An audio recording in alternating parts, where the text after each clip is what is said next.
Hey, Crispy Crew, welcome back to Crispy Cocktails, where we bring you the best drinks, the best conversations, and get crispy with leaders, coaches, mentors, entrepreneurs, and all around badasses making waves.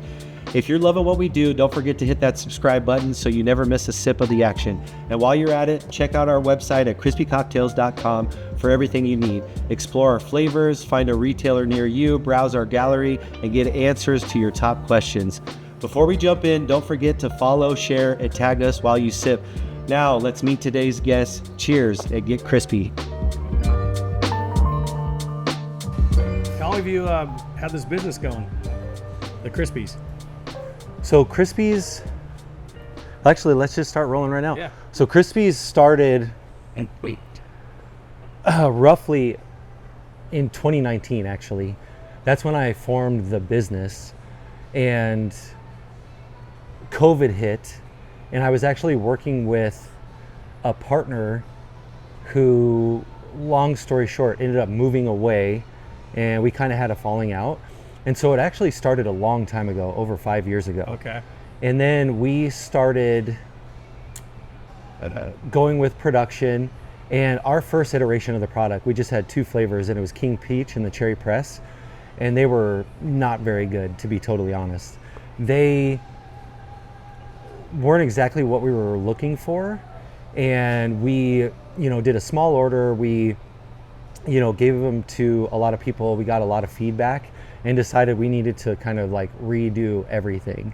So we changed our co-packer, we changed our suppliers, we changed our packaging. We went up to Chicago and worked with a team of scientists in their lab to figure out the flavor profiles that we wanted to go. And you were like tasting all this? Yeah, so we were tasting all this. Out. And it was so funny. One of the scientists is a little old Russian lady, and we were trying these and going over different iterations and everything, and everybody was getting pretty crispy or tipsy, so to speak. And it was really funny because she was getting kind of drunk, and we were having so much fun, and we were laughing, having a great time. But that was one of the fun things about doing the work. And we wanted to do the third flavor, which was our blue squeeze or our blueberry lemonade. And so we added that to the fold. And then while we were trying different products, we were like, why don't we try like a pineapple mango? Yep. And ironically, that one wasn't one we were going to originally go with. And we found a formula that worked out really well. And then that one is my favorite flavor profile and my favorite crispy. And so through all that time with COVID, it kind of got put on the back burner. Yep. So we didn't really push it, do a lot of work with it. We changed a lot of things, and we weren't working on it full time. And then we did a kind of a small to medium sized production run with all of the flavors. And we gave them to people, we started selling them, and we got really good feedback. Yeah, I was going to ask, how do you know what flavors to target? Like, what is your audience? I mean, Yeah. some flavors are probably way more popular than others, right? Yeah, definitely. So our blue squeeze is most popular now. Our cherry press is the second. But our number one seller is the 12-pack variety pack. Yep. And then tropical is third, and the peach is actually fourth right now. That's my least favorite. Yeah. That's But the only one I don't like. I like the other three are amazing. yeah, definitely. I don't know if I'm allowed to say that. But No, that's fine. That's fine. And so it's Sorry. funny because my favorite is tropical, then peach, and then the cherry. I'm also not a big peach And then- guy in general, so It that's is- probably why. Yeah, definitely. And then the blueberry lemonade is my least favorite flavor, but I still do like it. But that's actually, my wife made that formula, and it is a little tart. And I'm more of a sweet guy than a tart guy. Yep. But it has a nice little combination of the sweetness and the tartness, and I think that's why it's our number one flavor. And so anyway, so when we did that production run, it was basically towards the end of 2023. So this took a little bit of time. And you had the sports lounge the entire time? You Yeah, owned it for a while? yeah. So I've owned this one for 8 years. We closed September of 2017, and the Crimson and Gold Tavern since October 1st of 2013. And I did, in the middle of that, own the Fainting Goat Pub. I actually bought that 30 days before the COVID lockdown. Oh, It actually worked out well because I sold it to some great people who I love, are doing a great job. They still own it now. Worked out for all parties involved. But I thought to myself, like, what can we do to, kind of get out to the masses, build a great product, meet a lot of cool people, and kind of expand in different areas. And so that's where Crispy was born. And so after that run in 23 and we got some good feedback, we decided to do a much bigger run with all of our flavors. And that came in March of 2024. And that's basically when I say that the company really started. Yeah, so pretty new. Yeah, so basically, and right now it's June 12th, 13th, Friday the 13th. Oh. Friday the 13th, June 13th of 2025. So we've just been operating for roughly just over a year, 15 months or so. And we started basically in the 2 stores that I own, the Crimson Gold Tavern and the Sports Lounge off Broadway. Yep. And March of 2024, and to this point, 15 months later, whatever, we just hit our 200th store that we're in. That's so awesome. we're in bars, restaurants, liquor stores, golf courses here in the Denver metro, Colorado area. And we've actually had really good growth, and things have been going really good. And it's really satisfying to me to see, people try it, people love it. Seems we like do a great college drink. You guys buy totally any right. colleges? Yeah, so we're looking at probably partnering a little bit with DU, possibly Sweet. CU Boulder, but yeah, the college markets work out well because our target market, I think, is the How are we gonna get Dion to have one of these? Right? right. Totally. Flip them all. Dion, shout out to Dion Sanders. Way to go! What you've done with the CU Buffs has been amazing. Brought And back I to actually life. have a son of mine who is a senior at CU Boulder. Amazing. Yeah. Yeah, I know I've started paying attention more just because he's there. Yeah, I love it. Definitely. So that's good stuff. But I'm sitting here with Maddie Baker, and you own Broductions, which is a production company. Yeah, it's just Baker Productions. We basically shoot video and photo of pro sports, large corporate retreats, pretty much anything but weddings is what I like to say, because weddings suck. What is your bread and butter? I'd say corporate retreats. We do corporate retreats, or like luxury corporate events is probably what we're best at, because we will shoot and edit on site, and we have a quick turn where we can basically put together a full-blown documentary the same day it happens. I'd say that's where we are the best. Really? A full-blown documentary? Yeah. Like how long? Like an hour and a half? No, like an episode. Okay. Yep. So like how long will Anywhere they from be? 10 to 30 minutes. Okay. Yep. That's cool. What are some of the biggest corporations you've worked with? Gosh, Waste Management, CDW. Probably, I think it's about like 8 to 10 like multi-billion-dollar corporations. Yeah. Yeah, but we love to find like the middle, like right below them, but right above a smaller business is like our bread and butter. Like that medium size is probably our best. Okay. And what are you looking for in those shoots to make your documentary? Well, it just depends on like what the shoot is. So we can do commercials, brand videos, promos, training videos, but just when we do our corporate retreats, those are more like of a cinematic docu-style video. And those, I mean, we don't do a ton of those each year, but those are our favorite. Okay. Because basically you get like 400 people, all the top sales in their company. They go to Bahamas, Hawaii, wherever. You're put up in a Four Seasons or somewhere super nice. Meals are amazing. Everyone's having the time of their life, and we document people in helicopters, underwater, like catamaran rides, snorkeling, and we basically capture the best time of their life and put it all together for them to watch. That's awesome. Yeah, that's so super it's fun cool for us too. Yeah, definitely. How did you get into that? I was a soccer coach. That's super random, but yeah, I was a soccer coach, and I would film our players. My brother and I coached on the women's side, and every year we had kids going to the number one schools in the country. You know, North Carolina, Stanford, UCLA, USC, Florida State, and we needed to make promo videos for each girl because a lot of the schools couldn't make it out to the east or the west coast to see them play. So we would make a profile video for every single player showing technically where they are, tactically, their goals, their highlights, defending, whatever it was. Yeah. And we would send those to colleges, and they would get scholarships based off of those videos. And one of the parents on the team worked for Waste Management, and she invited me and the crew to come out to film the Phoenix Open, the Waste Management Phoenix Open, the PGA Tour event. And we went out one time and filmed, and I quit soccer after that and went full-time production.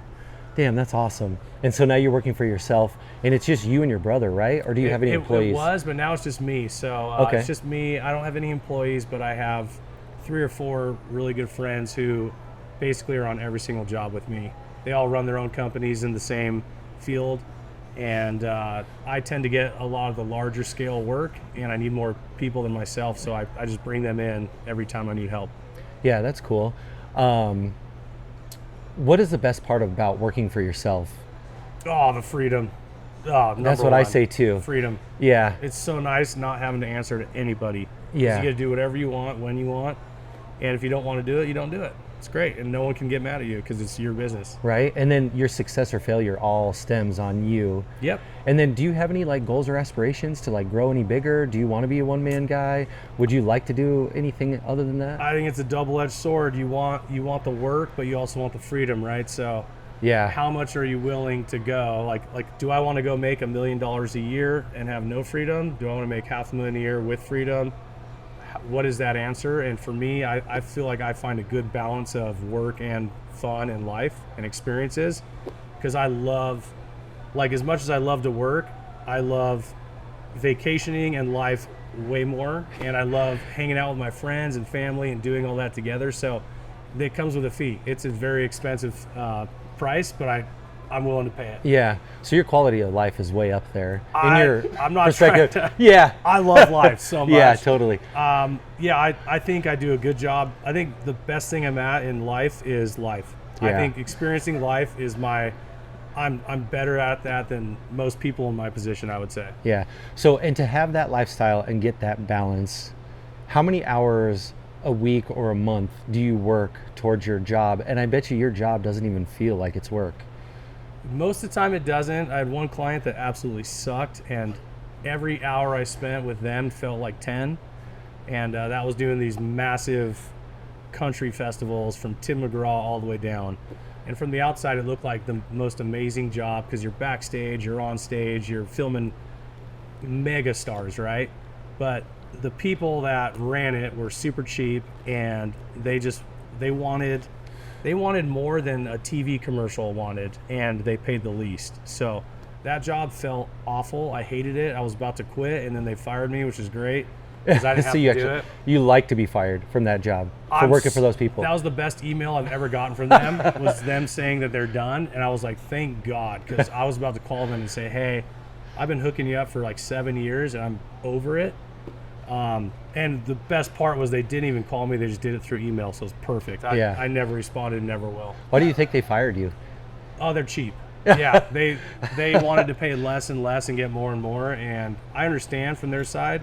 They're like a glorified concession stand, is what the owner told me, is basically all their ticket sales, all the main money goes to the artists. Because, you know, like if you're bringing in Luke Combs, he's going to be $2 million for that show. Yeah. You have to cover him plus all the other support, and they make their money on alcohol sales and all that. So they have a very fine line. I mean, if there's weather or not a good turnout, they're going to be in the red, like hundreds of thousands of dollars. So I think they just try to cut corners where they can, and for us, like if they can cut $1,000 a show, then for them over 20 shows, it's 20 grand. So I totally get it. Is that basically the venue that does it, or a whole like marketing or They're promo like company? a small production company that kind of like a really small like Live Nation.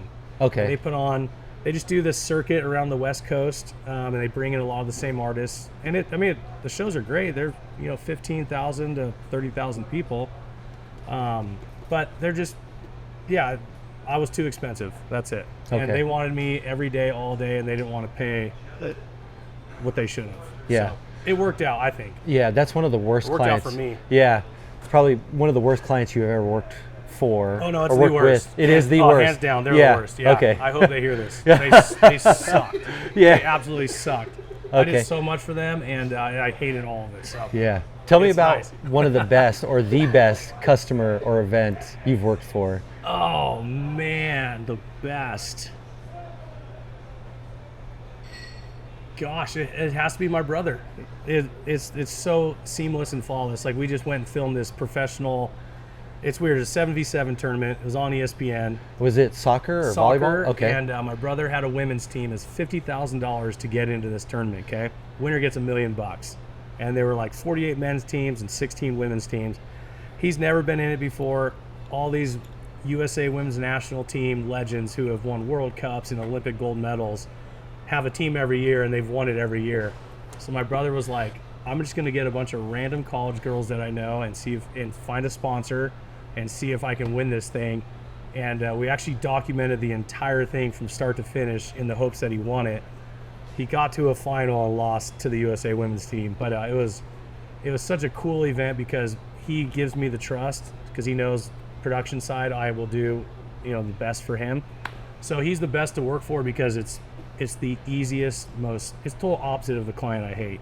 He basically, everything that you love, he goes, here you go. He sets you up for success, and we do our best work when we work with him. Yeah, and then he probably gives you all the freedom to do the creative, to do it how you want.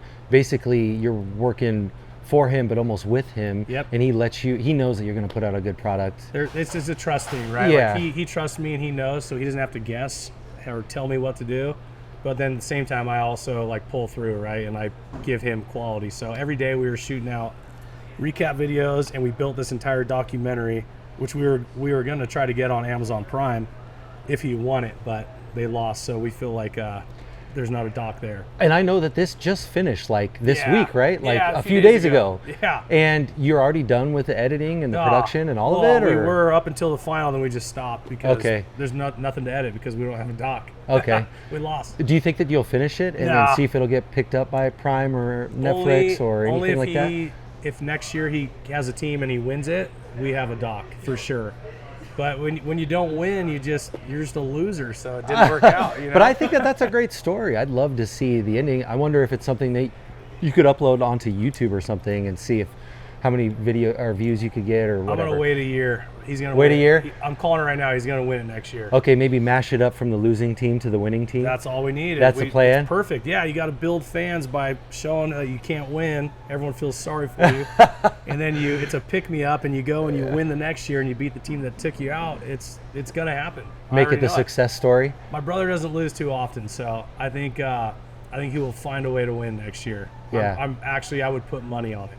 Awesome. Well, I'm looking forward to that. I'm going to We hold gotta you get to you out it. there. Chris Yeah, should heck yeah. sponsor 'em. Yeah, definitely. I think that would be great. This is where it happened. I'm just brokering deals right here. Totally, right? I mean, I would love to build a documentary about all the ins and outs of what it takes to build a company, build this company, with everything that it entails, and just see the back end of it, and not really be a reality show, but be more of a documentary. Pitch it to this guy right here. Yeah.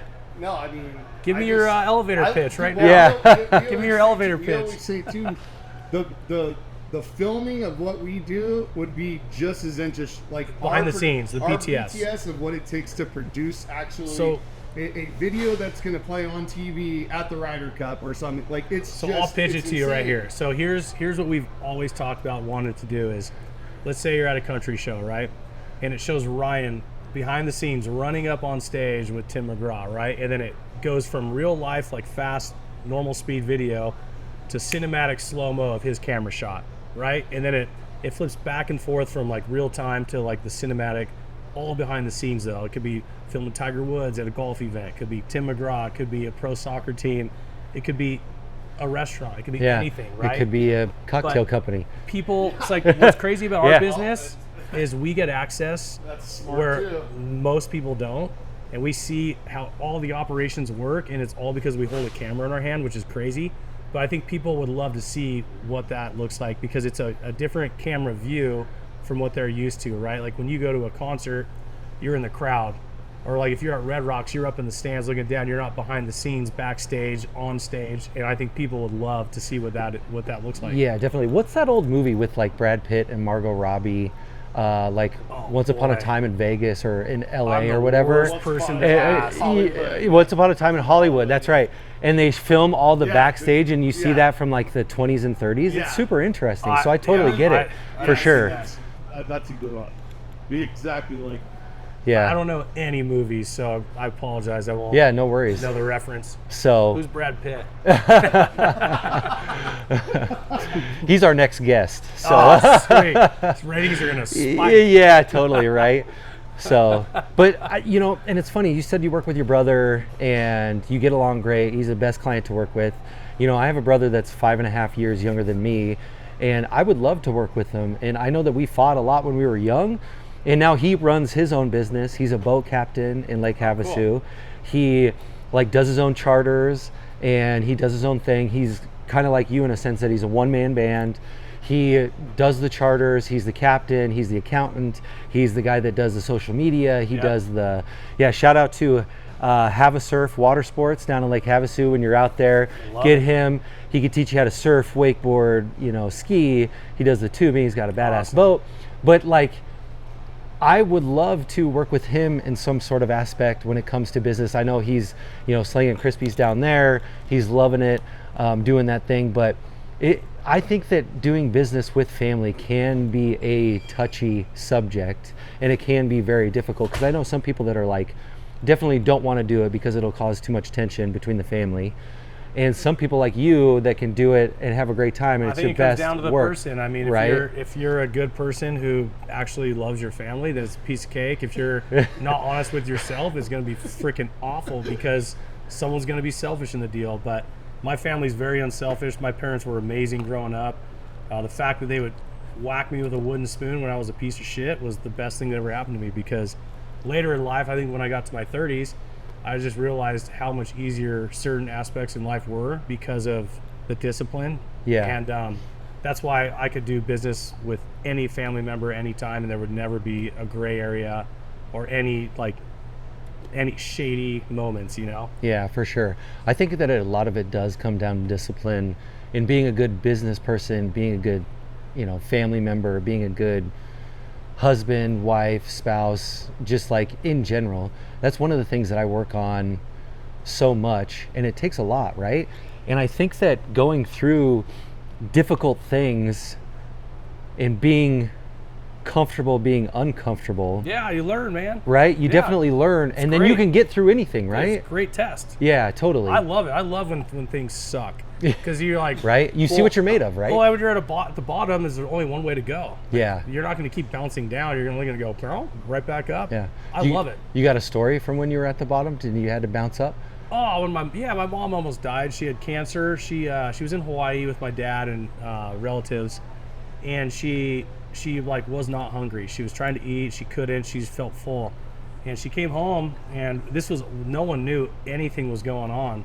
My brother and I were at soccer practice, and they showed up, which they lived an hour away, and they were at her practice. We're like, why are you guys here? And they basically told us she had this 9-pound cancerous tumor inside her stomach. And so they're like, we need to have surgery this week. So she had one surgery in December, and then 4 months later, she had another surgery called a chemo wash, which they basically cut your stomach open and they pour chemo in it and they shake it around to get the Holy last cow. 1%. And we didn't realize how big of a deal it was. She was also the poster child for it. It was this new procedure, and they wanted to use her as an example. And she was like, if it saves my life, I'll do whatever it takes. I don't care who's watching, who's in there. She did this surgery, and we thought it was going to be quick, but it ended up being a 13-hour procedure. I think it was 12 operations that happened. She lost more than 2 times the amount of blood in someone's body, just because they were just pumping her with blood because she was losing so much, because basically everything was open.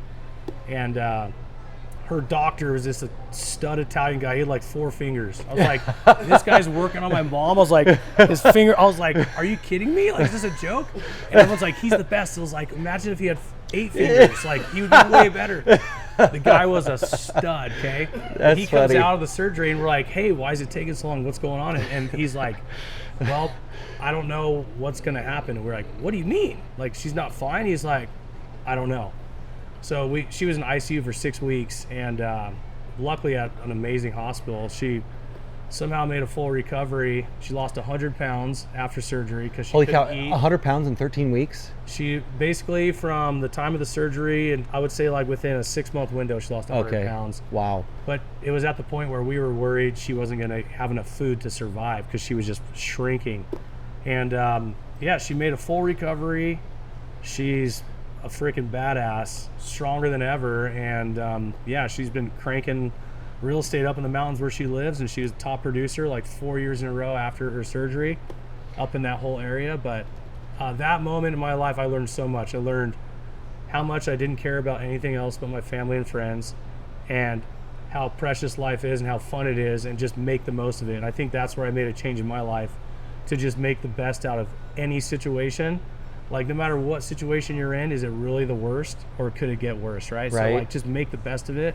If you're around someone who sucks, make them suck less. Like, Yeah. you know what I mean? Like, I of course definitely. can't fix it. I'm not trying to fix everyone's problems or anything like that, but like, if you're down, like, I can make it a little bit better for you, right? Or if you need help, I can help you. And it's really not that bad. Yeah. It's really not that hard to do. A lot Right. of people need to make that change. And I think this goes back to, like, if you look at yourself in the mirror, like, are you really the best version of yourself, or could you do a little bit better? And if everyone did a little bit better, this whole world would be way better. Right? That's like Gandhi said, try to be the change that you want in the world, Yeah, right? just a little. Yeah, Just a little. definitely. Goes a long way, man. And it's like comparing yourself to who you were yesterday rather than comparing yourself to others. I was bad But- yesterday. Yeah. Oh, man, I was on one, yeah. Yeah. And I didn't do anything bad. I was just, wow, I was having fun. I went to Casa Bonita, Okay. first time at that place. Yeah.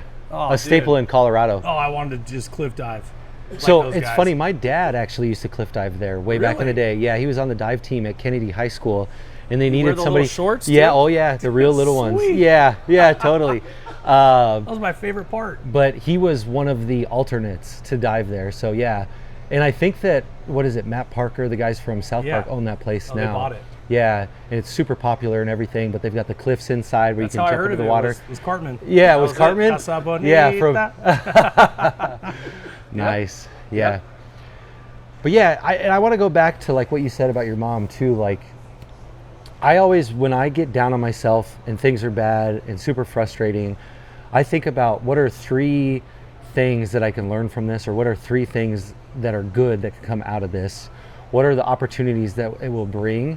What good can come out of it? And it's like, we don't take losses, we take lessons, right? And it's not a failure if we learn from it. So I totally understand what you're saying, and having that attitude we're our always own will worst take critic, you right? farther in life. Yeah. Yeah, it's like we always beat ourselves up. We don't need to beat ourselves up, because if you're feeling a certain way, we don't know that, and we're not even thinking about that, but like, it could be bugging you all day, all week, all month, right? You're like, oh my God, I can't believe I did this. No one really cares. Like, just be less hard on yourself, because it's really not that big of a deal. Yeah. It's really not. Right. Yeah. Accidents happen, man. Totally. And that's one thing that I try to work on too, is like not worry about what people think or being judged or how I act, because ultimately when you get older and learn about things, nobody really cares in the first place. I love when people judge me, because I'll never judge them. But it's cool, because like, they're so worried about what they think of me, and I'm like, you don't even know me. So like, all this wasted judgment is so funny, because it's just, I love hearing it, because they couldn't be more wrong. Yeah. And then you hit them with like, oh, that's cool, you judged me, I'll never judge you. They're like, like, oh yeah, I'm a piece of shit. You're like, yeah, you are. So it's okay, I'm not mad at you. Yeah. You don't even know who I am. Like, just ask. I don't know. People just judge all the time. It's freaking hilarious. Yeah. A lot to do. Oh, it happens to me. I'm the guy who gets blamed for everything. Why do you who's think like, you get judged so much? I think I have that look. Yeah, Like, maybe it's the someone's just sunglasses like, inside. Someone's like, that's the guy. But that's a judgment. See? Yeah. That's what I mean. I love it. That's a judgment. So Yeah. like, that's perfect, right?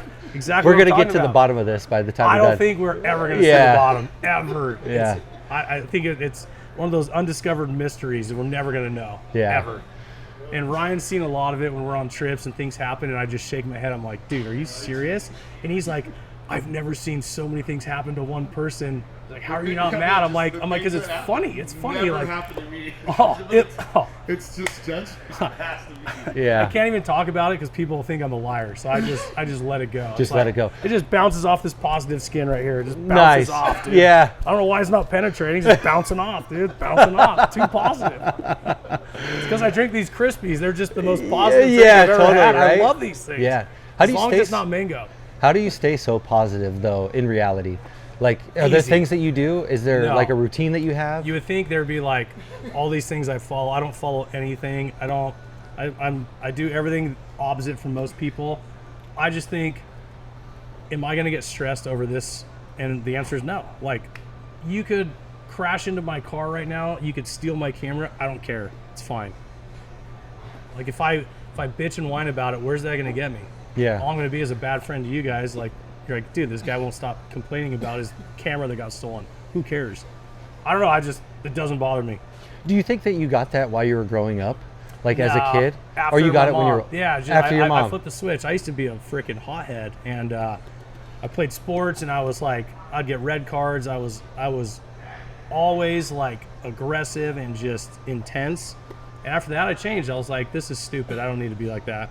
And I almost gotten like taken too many steps back, where people are like, you should fight a little more for this. And I'm like, I don't really care about it. Yeah, don't I get care that about too. much. It's like sometimes there is a balance in a gray area where you want to be stern when it comes to business. Yeah. And with me, it's like dealing with employees and stuff too, and being a leader and finding that line to, discipline people and discipline yourself, but still be easygoing and not get taken advantage of. Yeah, so there's a lot when you're running your own business, Right? too. You would Totally, know. I mean, yeah. you're wearing many hats, right? Yeah, for sure. And things don't always go the way you hope.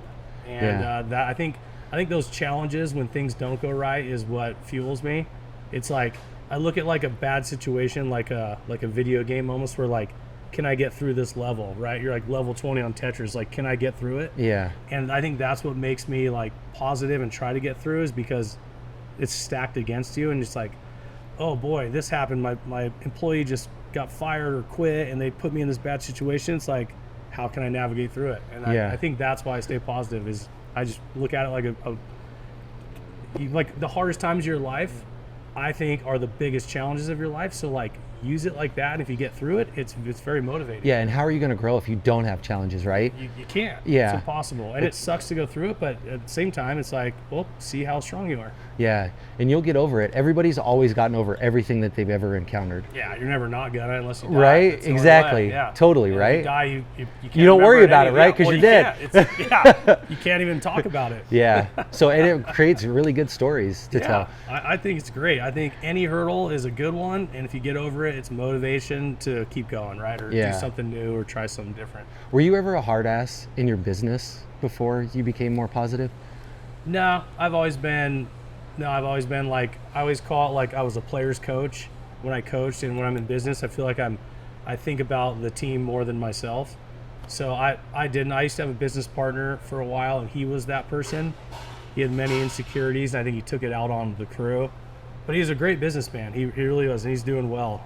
But I couldn't stay partnered with him because he was just a liar. Like, we'd be on phone calls, and he's telling Yeah. people we've been working together for 10 years. I'm like, I haven't even been doing production for 10 years.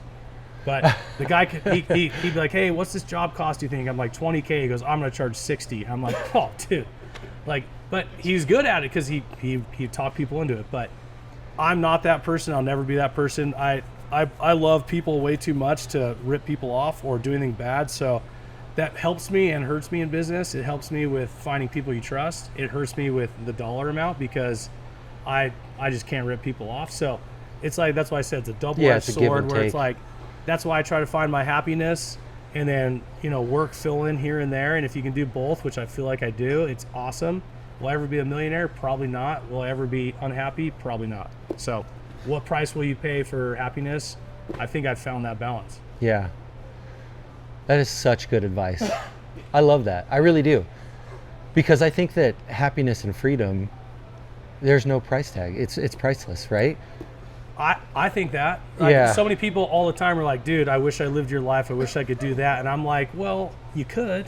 You can't. Yeah. Anyone can do it. I was like, but it helps. Like, I'm not married. I don't have kids. So there's a lot of things that I don't have to think about before myself. And for me, it's like I wake up, like I tell Ryan, I was like, I could go to Mexico or the Bahamas for the next 3 days. Like, I don't have to be anywhere. I can do anything. I live in Hawaii. Yeah. I love it. I don't even have to be in Hawaii. I'd rather just have a crispy cocktail instead. It's amazing. This is the best thing I could have done is right here. Yeah. I love this flavor. Oh man, I'm gonna try That's the blue awesome. squeeze next. I can't wait. Yeah. But Well, that's yeah, really it's good. like- It's just like, Yeah. okay, if you can even cut camera, I don't even care. But like anywhere in life, anytime, if you wake up and you're happy, nothing matters. If you're pissed about something, it will ruin your day. right? Yeah. So it's like I try to just wake up and not have that shitty moment. And of course we all have them, but I try to limit those. And when I do, dude, I walk out in my yard out back in Hawaii and I'm like, I'm living in a fantasy world right now. Like I Yeah. live on the best beach in the island. I don't know how I got this place. And I love my job. It's so fun. I get to hang out with my friends and film cool stuff. And I'm like, if I'm complaining, then I'm just a bad person because it can't get much better than this. Yeah. And so I have no room for negative bullshit because I would just be mentally so weak if I really like let negative pop in my head like that. Does that make sense? Yeah, definitely. It almost to me feels like you have the attitude of gratitude. Like you feel so blessed in your life and that you're just so grateful for life in general, Yeah. for, you know, the little things too. But like you said, like I have nothing to complain about. I got a house, I got food, I'm on a beach, I'm in Hawaii, I can do whatever I want. Yeah. Like you created that life for yourself. Yeah, if I get mad, then I'm a really bad person because like, why I love how does it get better? Like it's never Like I also set Yeah. myself up for massive failure because after Hawaii, I don't know where I could live that would be better. And I'm like, what if I move? I was like, am I gonna be like depressed? Like I don't know. I don't think that far ahead or that negative, so I think I'll be fine. Well, and I especially also, especially after another blue squeeze, dude. yeah. These are helping. Yeah. I also too truly believe that having a positive attitude and being out there and controlling your mind and everything, it's almost like the law of attraction, and it's the vibration that you're in a sense that I think it brings more positivity to your life. It does. And it helps people around you be It more does, positive yeah. as well. And it really is electric. It's contagious. It helps out a lot. Yeah, Right? I agree. I wish more people could have that vibe, but Yeah. at the same time, everyone has their own path. Everyone grew up differently. Like my Right. parents set me up, and my family set me up for success. They were amazing, and it made it very easy for me. So I always look at it like all friends or family be like, hey, you need to be more stern here or more stern there, or like not let people take advantage. And I'm like, no, I let everyone have an opportunity. And if someone messes up, I'm all about having a second chance. And if they mess up again, then I'm not going to offer anything anymore. But like, I do believe in people to a fault where I'm like, come on, you got this. You can be better. I can help you. And I'll never change who I am. I'll always help people. I'll always go out of my way for people because that brings me joy. More times than not, they let you down. But it's like, you know what? You gave them an opportunity. You tried. And if some people don't take it, it's okay. Like, I can't be mad at them because I opened up for them, right? Yeah. Does that ever make you feel bad if they don't follow through? It doesn't make me feel bad. It's almost like a parent when they're like, I'm not mad, I'm just upset or like Or disappointed? Yeah. And it's not like I'm not mad at them though, ever. It's more like I knew this would probably happen. I'm disappointed in myself, but at the same time, if I didn't offer, it would make me feel worse than them turning down an offer, if that makes sense. Right. So It's like you've done all that you can I'll try in a it, sense. and I will do it until I die. That's just Yeah. who I am, you know. And when people do take an opportunity and run with it, it's like it's the most amazing thing ever. I love it. Yeah. So it's not like I'm offering anything crazy. I'm just offering a hand, right, just to help someone. And Yeah. I get it. Like people come from all over different parts of the world, and growing up with different. You might have a broken home. You might not have parents. You might have a horrible situation. So that sets you up for your path, which works for you. It doesn't align with everyone. So Yeah. Yeah, definitely. I think that that's great advice for anybody and everybody. And I know that people go through a lot of traumas Yeah, or and I have been understand abused that. or, I mean, there's definitely Yeah, a it lot of sucks. bad things in the world Yeah. for sure.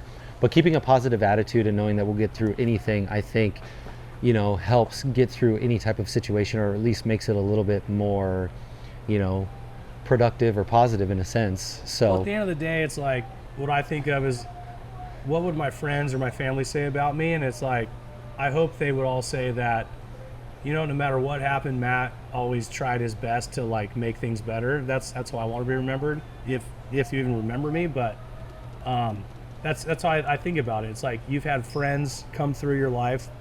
Some you're like, gosh, I miss that person. I don't know what happened to them, but they were always so awesome. And you have some you're like, I actually don't really miss that person at all. I don't want people to say that about me. right, almost resentment in a little bit. I don't want to give anyone any excuse to not be like, that guy was great. Yeah. And I try my best to do that. That's going to say that on her tombstone. Maddie Oh. Baker. That guy was great. Oh, dude, PIP, party in peace, dude. That's Party in what peace. it says. Rather than RIP. Oh, Party I in would peace. rather have it say CRISPY. Yeah, that's what it's going to say on my tombstone. So, Right next to mine. I love yeah, it. that's cool, man. Yeah. So, well, I really appreciate you coming in here and talking positivity, talking a little bit about your business. I know you said that freedom was the best thing that you think is about being an entrepreneur and doing your own thing. But if there's anybody out there that would want to know how to start a production company and they're learning, they're trying to get into the industry or into the business or even into any small business in general, what advice would you give to them? Good question. I have a couple thoughts how I would do it. Doesn't work for everyone, but number one is I would start with building clientele with free work. And this is what I did in my business. I basically would be like, if I came to you and was like, hey, does sports lounge need work? You're like, any content, anything. You'd be like, no, I don't have a budget. Okay, cool. What if I come in for free and I give you XYZ and just help build the brand with you? Well, what you realize real quick is after a month or so of that, you'll find the budget because you'll be like, wow, this is so valuable for me, right? Now I can get pictures up on the wall, I can get videos, I can spread my name and make more money. So, Plus you're getting experience. and for and someone meeting like people. me, and when you do something for free, the person can't ever complain if they're not happy with the content. So it gives you an out, right? And you can kind of reshape this and build the content the way they like it. You can figure out a little workflow, build a relationship, and then you at some point will find budget. So does it happen every time? No, but some of my biggest clients came from free work and me basically taking a gamble and saying, hey, I'll put in $5,000 worth of free work to hopefully build a long-lasting relationship. And for me, it's worked out. Yeah. Most of my long-lasting clients were free. Is that how it started with your worst client ever? Giving it free work? It actually did. Yeah. Yeah, I filmed two-day festival on the beach with 4 cameras, drone, running around barefoot. I had blisters in between my toes from running around so much because it's like, I got to be on stage. I got to be up where AV video is. I got to get the drone up. I got to get, every single vendor and sponsor. I have to shoot everything. How many And, different like shots will you get? Gosh. If there was a number of different shots, it would be in the hundreds for sure, because you basically get every single angle. If there's a Ferris wheel, it's like you don't just shoot the Ferris wheel. You shoot it, then you get on it, and then you drone it. So it's like there's so many different looks that you kind of build together, which is what I learned from Ryan, is like you create a bunch of little scenes at every sponsorship, at every vendor, every band, and then you put together this whole story that looks unbelievable. But I did all myself. I basically emailed them on a Friday randomly, and they wrote me back, and I met them Friday night, and I filmed Saturday, Sunday for free, gave them 8 videos, and then since then I did 8 years of work for them. Wow. Crazy. Yeah. It doesn't always happen, but if you're willing to put in that work, I think it shows a lot to the client. Like, I can trust this person. They keep their word, and they do great work. And they're positive to be around. And then that is already like, right? That's trust. And from there, if they find budget or opportunity, you're going to be the first one they give it to because they can trust you. Yeah, definitely. So that's how I've always built my clients. I've never advertised once. I've never spent $1 on marketing, and I've always been fine. Yeah. How many clients do you have that you work for now? Full time, there's only one that I have full time guaranteed. Our business, I have repeat customers, but there's nothing in contract that they're going to come back every year. So I could go 6 months without work, or I could go 6 months and have TV commercials, corporate retreats, and make $500,000. It's just, you never know each month. So you always have to kind of be, on it and like, hey, do you guys need a new video? Do you guys need new photos? Do you guys have any events coming up? Whatever it is, you're kind of like selling throughout the year in hopes that you get work. And Ryan could attest to this. You always get the work somehow, but you never know where it's coming from. Yeah, that's It's cool. crazy. Yeah, that is crazy. It's like, imagine like your normal person at home who gets a check every single month. Imagine taking that away. Yeah. What would they do? Right? That's how we live our life. It's crazy. But Yeah. I'm never worried about it ever. Never. I was just about to ask Never. you, are you ever stressed out? I don't get stressed. Only a We already 7v7 proved this. Only the 7v7 tournament final, I was so stressed, dude. When they played the USA women's team and lost, Yeah. I was stressed. But it's going to make for a better story next We're year gonna win when you next year. finish the documentary Oh. and they win it next year. But June 13th, Friday at Crispy's, 2025, they will win it next year, guaranteed. Gotcha. And I'll And be where on the is that sideline. event? North Carolina. In North Carolina. Yeah, Cary, North Carolina. Pretty sweet little setup. They have a cool complex out there, and they do it right. Every game's streamed on TV, YouTube TV, and then as you get closer to the finals, everything's on ESPN. And they do a good job. The tournament is set up great. I'm getting hundreds of thousands of views. Like, Hundreds of thousands like, of views. Like my brother's team, just in the semi, right after the game, like 2 They're hours so after, smart. there was already 100,000 views. they're so That's And it's crazy. like, that's a live stream, so like, there's close-ups of my brother, there's us, we're all on camera. It's like it would be a great sponsorship opportunity Yeah. for anyone. And this is how you sell people right here. And we didn't know that until we went. We were watching replays, and everyone's texting me and Ryan. They're like, "Oh my God, you guys are all over ESPN!" And I'm like, "Well, one, we wear flashy gear, so it stands out, but it also made us realize it's a huge opportunity for anyone, any company that wants to promote. Yeah. And if you win it, then it's Yeah. you get way more TV time, Will you pretty much say yes to any job Yeah. that comes your way? except a wedding. Except a wedding. Yeah, well, I'll sub it Why out to don't we him. do weddings anymore? Well, him and Jordan have done about 300, and they're the best at them. I don't want to do weddings because it's not fun, and so I just won't do them. they're more stressful than Well, think about a wedding. Just because you got to get everything Every perfect single- or what? You're now dealing with someone's one day. Every You single realize person that during is it, stressed. Yeah. Everyone. Oh, everybody's stressed. We're not That's stressed. why. Yeah. But It's like, like you're just capturing what's happening. It's not the your photographer, fault. It's like, the photographer thinks they're like Jeff Bezos, and they think that like their shit doesn't stink. And the videographer is always second fiddle to the photographer, but they always butt heads because it's not the same company. With I don't know why you wouldn't hire the same photographer and videographer from the same business.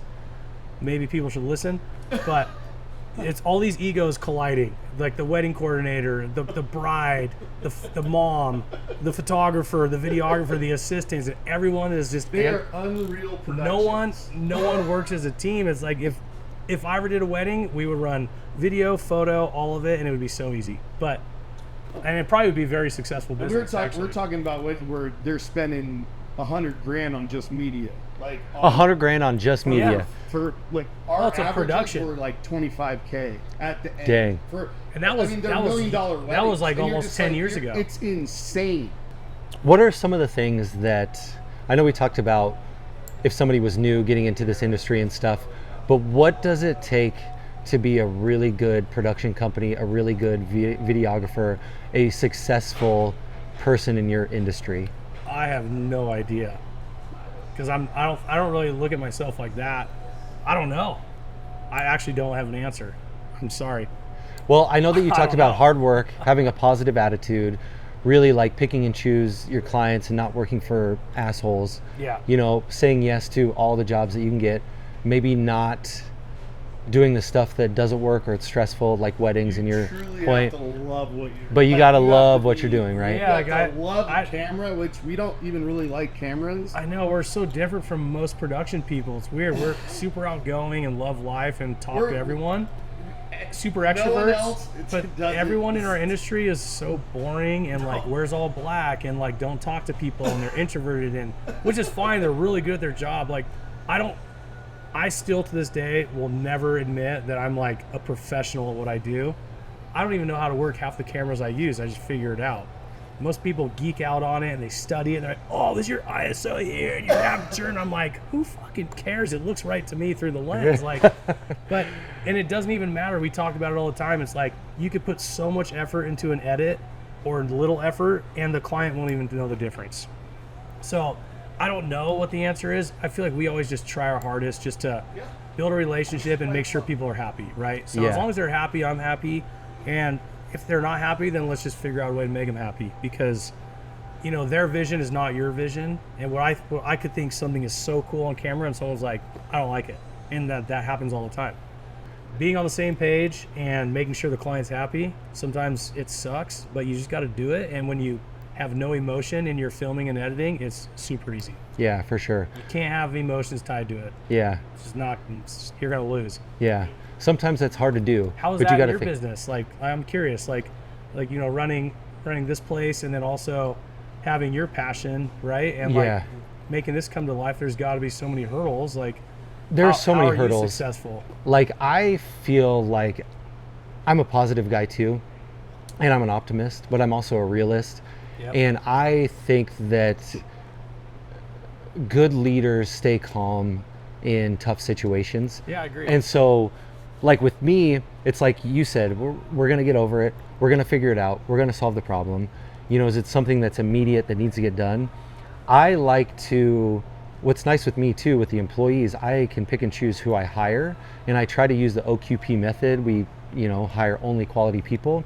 And I've always heard, hire slowly, fire quickly. Sometimes I give people too many chances, Yep. and that's come to bite me in the ass. And one thing that I've realized, that if there's something that is bad, that raises a red flag, that you don't like, if it's a one-off incident, it might not happen again. But Yeah. if it's a behavior from somebody, it's something that's probably tough to change. Yep.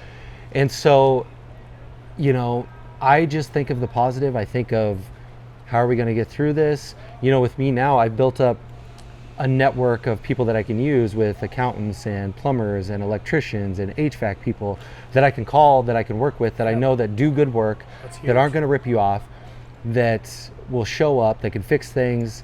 But I think it's persistence, consistency, and discipline. I think you have to discipline yourself. You got to show up. You got to stay consistent every day. You got to work hard and stay positive, fall in love with the process, and just get through everything. AAA Adams was on our show not too long ago, but he talked about so many people quit right before they they're break right at through the- the right at the barrier, breaking right? point. Yeah, They're yeah. like getting there, That's and the it's like, hardest part. it is the hardest part. part. And it's like, we have to deal with so much crap. They Like, just need a little kick in the butt. That's Yeah. it. No, I get it. It's tough. You need support too, right? Yeah. Like, you need it. and So, don't get me wrong, it's super stressful when you got to pay property tax and it's $80,000, and you got payroll that's another $40K, and you've got sales tax that needs to go out, and you've got a cooler that just broke, and the building needs to be painted, and I'm literally telling you all the problems that I have right now that sit in the back of my mind. get But it. it's like, we're gonna get through it. We're gonna figure it out. And when your back's against the wall, you figure out a way, and you find a way to keep it going.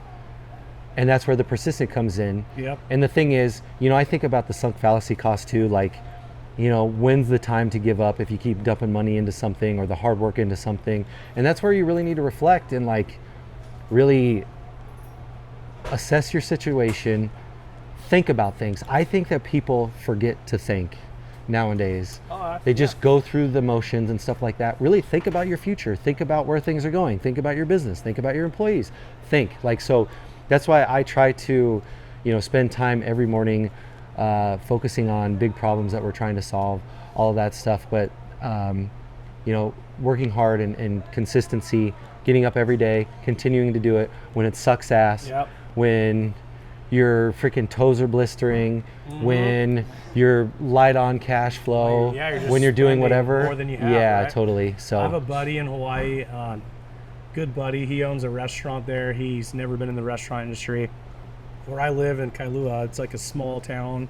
Everyone goes to bed at 9 p.m. They're up at 4 a.m. running on the street when it's pitch black. And he was like, we need a place that people can come and hang out, and it's just an awesome hangout. And he built this. He spent at least 7 figures to get this thing going. It's amazing. There's 2 banyan trees in there.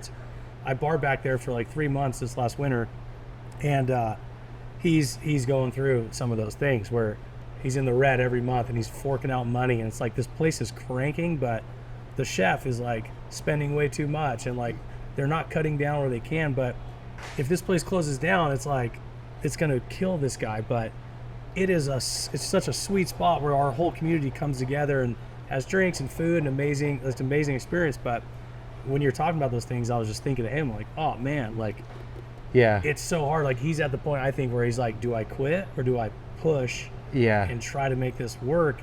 And just fired their chef to do that. So Yeah. they're trying, but like it's like I mean, she won Chop. Like people came there just for her, and he's literally like what you talked about. Like, he's at that point where it's like you either invest another $1 million or you take your losses, and like I don't know what he's gonna do. It's crazy. It sucks to see him go through it though. And with me, especially in the restaurant bar industry, I always stay within my margins. So I should know that my occupancy cost should be around 10%. When the book says it should be 8, but I think that 10 we can survive, maybe even a little bit higher. Our cost of goods sold, I like those to be around 25%, but the labor in the kitchen, 33%. Food costs, 33%. Try to get better than that. But if you stay inside because your fixed costs, those don't change, right? But your variable costs, you have control over those. I've had some really tough, let's call them chefs or cooks, spend too much money, buy too much product, try to do crazy things. You got to watch the numbers. That's another thing too. You got to be on top of your numbers, got to be on top of your margins. You got to watch where things are going. And like I've given access to general managers to write checks, to order product, and they'll come in with 12 cases of crap that we don't want. It's like, what the hell are you ordering this stuff for? We're never going to sell it. Why don't you buy more Krispies?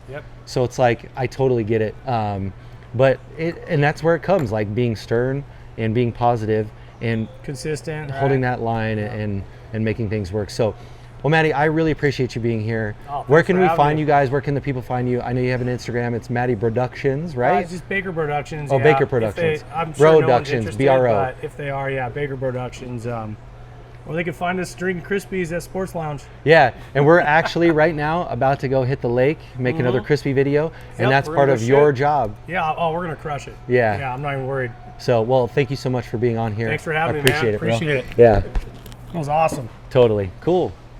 Here's to 5 o'clock somewhere in the middle of nowhere. Here's to a good tan and a buzz with the good ones that we love.